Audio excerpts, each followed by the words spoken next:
Every day, we as humans are integrating more and more with the technology around us, with the digital world.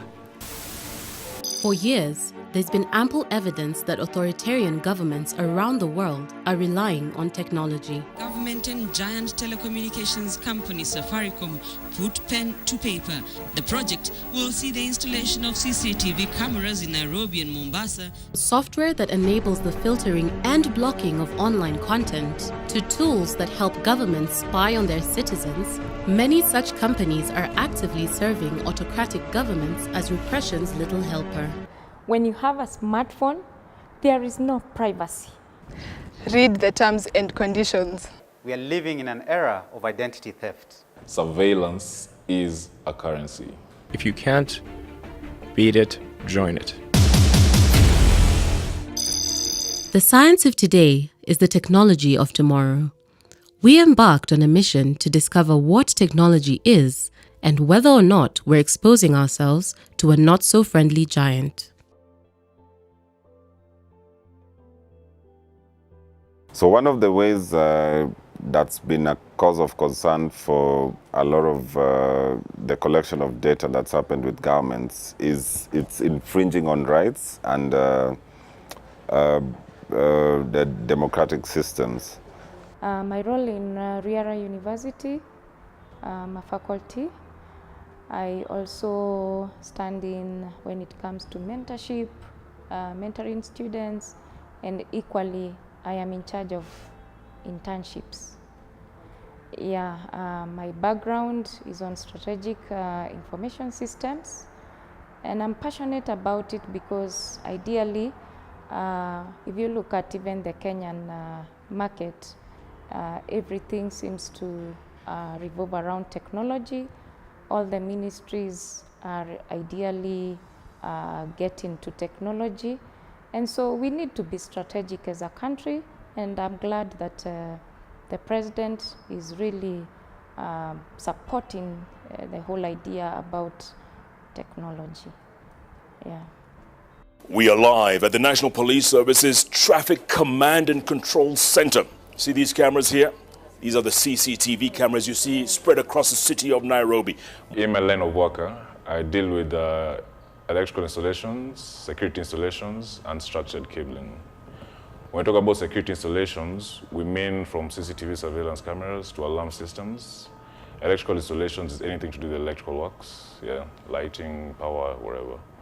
And in structured cabling, that's the IT part of it. So LAN, WAN, all types of networks. Of course, every time I download all the apps in my phone, I'm given the option to read the terms and the conditions. But I just go ahead, click accept, because who has the time to read all those words? No one. We're in a digital era where we get to download stuff every day. But one thing that is common with even me when I download things is that I don't get to read the terms and conditions because one, they are so verbose and so voluminous. There's so much. I wish they could be compressed to and simplified to like 2 or 3 terms and conditions. Also, I have this feeling that they've been copy-pasted. Many digital platforms normally have more or less the same long and boring terms and conditions. And then at the end of the day, I don't get the gist as to why I should be subscribing to terms and conditions, yet I just want to use the simple platform for a simple thing. That's why I don't read the terms and conditions. And after all, if I read or I don't read, they don't get to realize. Sometimes I get the messages to my phone that says agree or disagree. So some of them I agree, but others I don't agree due to it depends on how the message is being delivered. You see, when you're given the option of agreeing to those terms and conditions, then you're agreeing to a contract. No one is forcing you into one. So these terms and conditions are an exclusion clause for the software developer, because if we leave it open to people, anyone who feels aggrieved by my application come and sue me, then I have to recover my tracks. And if you therefore agree to my terms and conditions, then I feel like you are agreeing, you're entering into this contract willingly, and therefore this is up to you. That is up to you. Well, the world is moving at a very fast pace digitally. I'll give you an example. For example, 15 years ago, we didn't have social networks. Today, we have more than 1 billion people logging into their Facebook and Twitter accounts every day, either to socialize or to connect or to inform the world of what is going on, whether major or minor in their lives. So it's a full digital change. Looking at social media as one aspect, there's a lot of unstructured information on social media. And therefore, we have a new term in computer science known as data mining.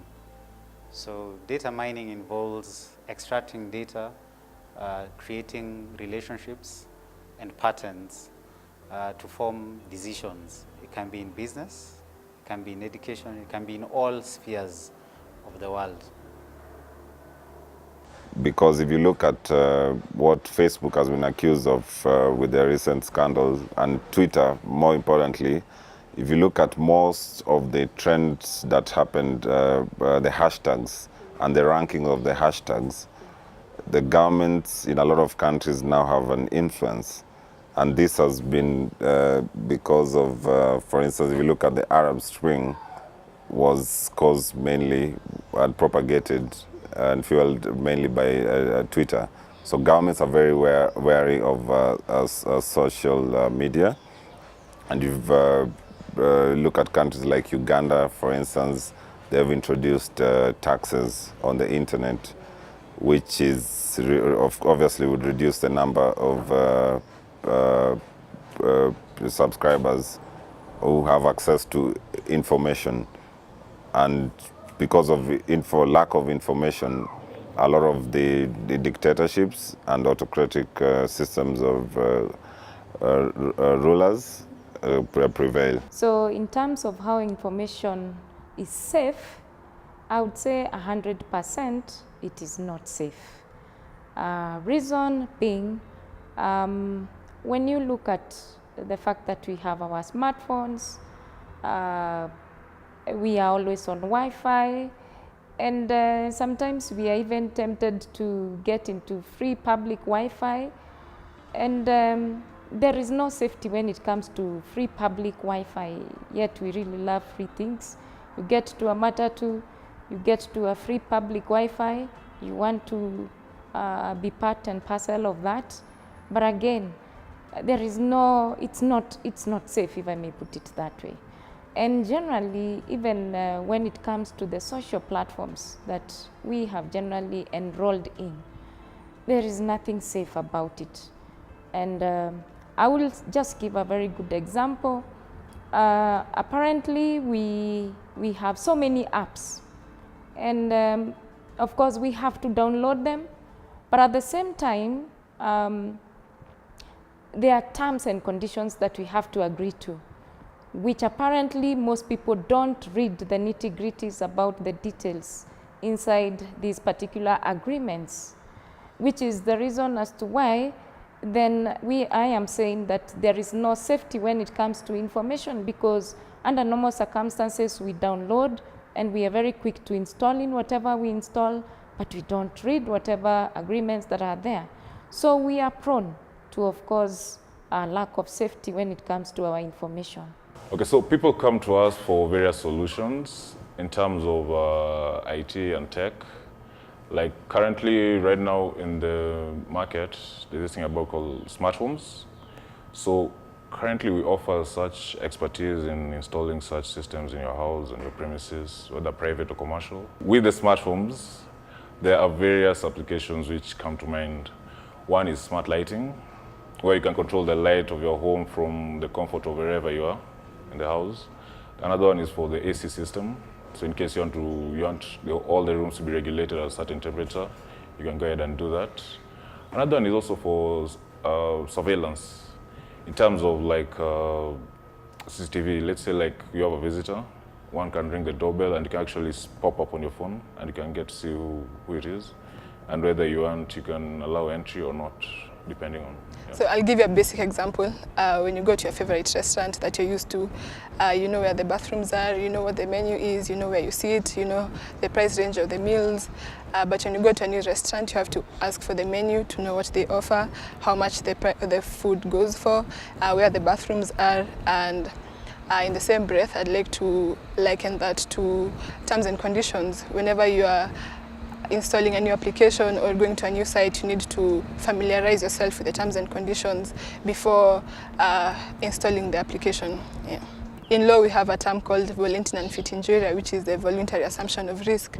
So when you go to that application and you agree to the terms and conditions, you're agreeing to every risk that comes with installing the application on your phone, and therefore you can't take a cause of action to court based on detriment that you'll suffer as a result of installing this application on your mobile phone.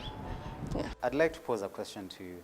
When was the last time you read the terms and conditions of all the apps you download and install in your phone?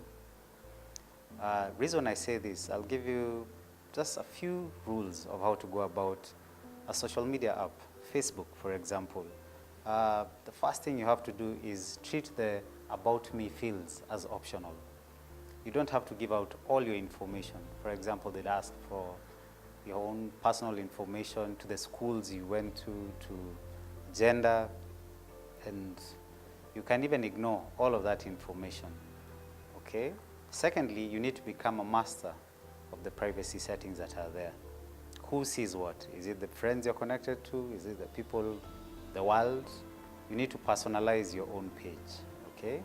Another aspect we can look at is know the people you are adding as friends on social media. Not everyone who lurks around Facebook and who has got a similar name is a friend. It's a friend of yours. I mean, it's got the largest, we usually go to Facebook and apps like that, now that I'm talking about Facebook, to get the largest amount of friends or connections. But do we know whether all of them are safe?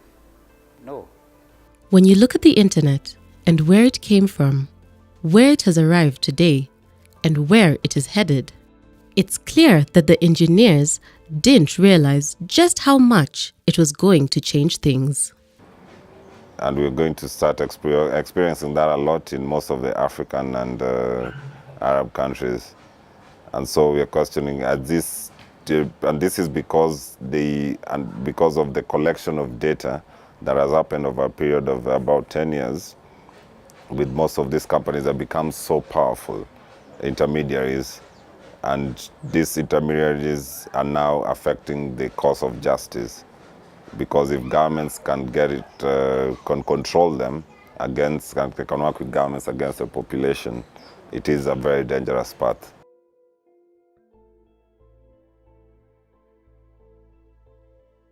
Concerning security and more so the social media platform, I want to give an example of Facebook. I happened to take a photo, and at some point they were in a position to access my gallery. And so they wanted to circulate my photos to my friends. And I was like, seriously? But again, when you look at the kind of permissions you have really given them concerning settings, then they have a right. You agreed. It is you. You agreed. So that means at some point, the normal mwananchi does not know what exactly they are getting into. So they are happy, yes, they are using these particular apps, but there is nothing for free. It is in exchange of something, which in their case, the exchange for something is the information, which apparently they normally use when it comes to advertising, sharing of contacts, all that information, and probably even coming up with new products, all that is part and parcel of business on their side. I want to really appreciate the fact that the government has embraced so much about technology. And I'll give a very good example of the National Security Intelligence Service. Apparently, it just takes less than 2 seconds to track you down and get you to wherever location you are at. And so we want to commend the fact that the government has taken the initiative to bring technology on board in terms of the fact that they have embraced technology. I look at it from the point of view of privacy. Are we really safe when it comes to the fact that they are easily able to track us down, irrespective of technology? It still goes back to infringement of our privacy. So we are really still not safe. And again, we are not very sure whether they also are in a position to give our information elsewhere, probably within the given ministries that they normally work hand in hand in. So I don't know how far is far when it comes to our information. First of all, we try and minimize the access to the footage to actually one backup, which should be at the point of where the security system is. Let's say if it's the house, it should be backed up in the house. The only access you have from outside the network is where you can actually just see, and then it gets deleted. It doesn't save or anything. Yeah. So with that, you can say that is one security feature. But now, if you really want access to the raw data, then you have to go to where the main backup is, which should be inside the house. And as with every system, no matter the advantages that it has, it also has disadvantages or vulnerabilities. And for one, we can, for surveillance, in terms of surveillance, well, data is collected. And for everyone, you never know who or what their plan is with the data. So actually, it's quite important that set standards are set in order to make sure that the information or data collected is actually used not in a bad way, but in a way that's going to help the individual who... So, for instance, information can be used in negative ways in terms of they can actually collect data for you and sell to marketers, telemarketers or whatever they matter, just depending on, like once I learn or study how you go about your business or you go about your life, then definitely I know what you need, what you require at a given point in time, and yeah. And probably you might not be comfortable with that type of information being out there with just anybody to use, yeah. So that's one major vulnerability about surveillance systems and whatnot. The other one is hacking, of course. There's a will, there's a way. So definitely you can't say that it's set in stone that this is impenetrable or whatnot. Nobody can give you 100% assurity on the same. So that is one major disadvantage of the surveillance system and whatnot. Kulingana na STV inatusaidia sana sababu za zile askari amesunguka afanye patrol, STV ingali tu inafanya kazi. Na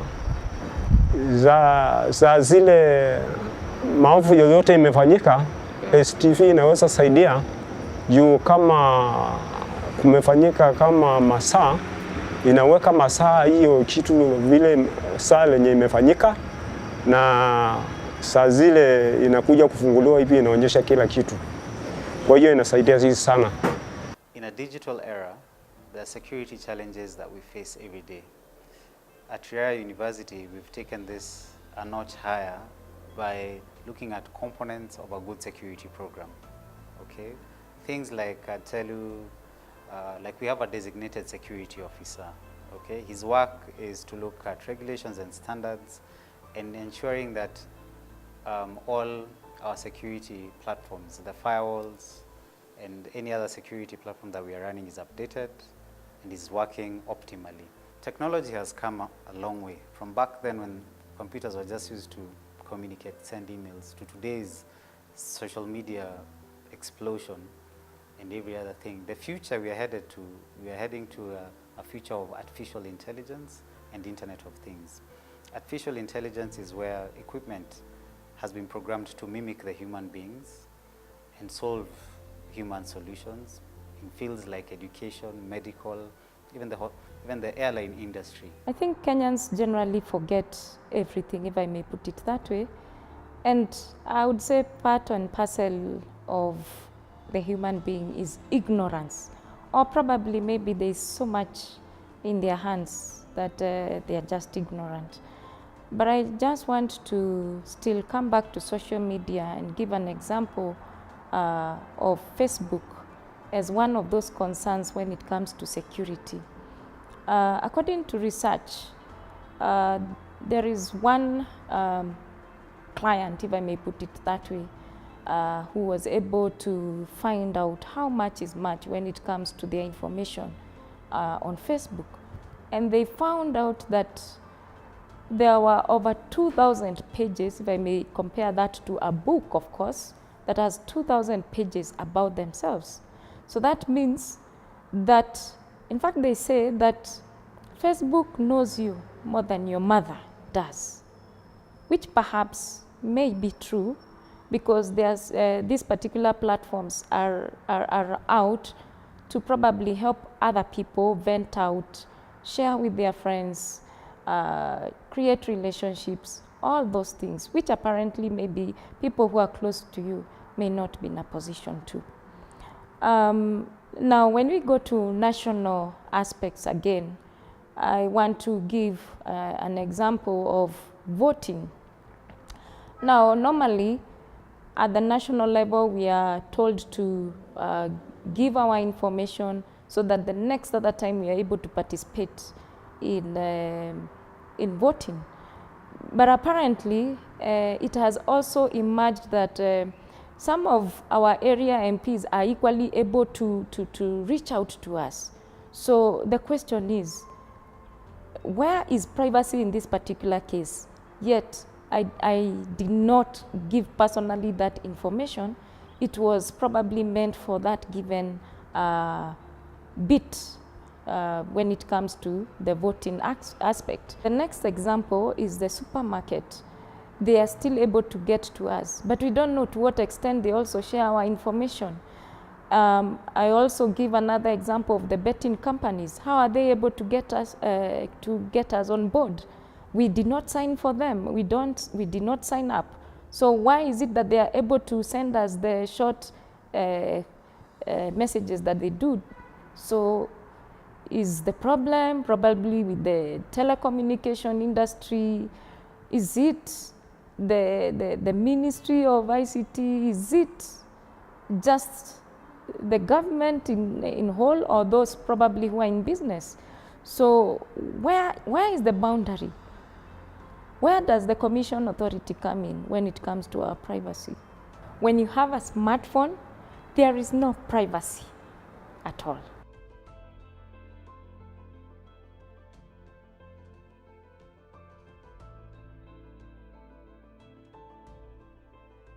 So currently and in the future, we can see that these software developers have taken steps and measures to cover their tracks and to make sure that they're not liable to you as a third-party consumer or user of the application. And therefore, what the users need to do, therefore, is read these terms and conditions before agreeing to them and make sure that they understand. But I'd also recommend that if they could use less legalese while creating these terms and conditions and make them more brief, then this would encourage people to read them more.